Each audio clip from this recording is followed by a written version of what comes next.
Home Remedies presents How to make homemade hair growth tonic.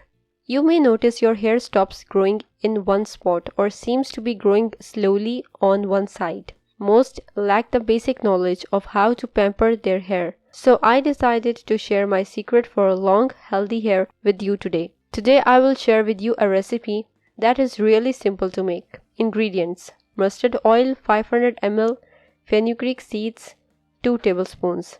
Are you liking the video? If yes, give it a thumbs up and subscribe to the channel to support it.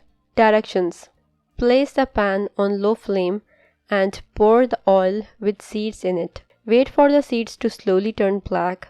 That would take just about 10 to 15 minutes. Now turn off the stove and put the pan aside for 30 minutes or so, allowing the oil to cool down. Then sieve out the oil in a bottle or any preferable storage container. Discard the seeds. There you have it. Your own homemade hair growth tonic ready. Massage with it at least 1 hour before hair wash. Use it twice a week for best results. This easy to make tonic for hair growth is sure to give you the hair of your dreams. Do try it and come back to share your experience in the comments. If you liked the video, hit that like button to give it more value and share it on your social networks to let others benefit from it too. Thanks for watching. Goodbye.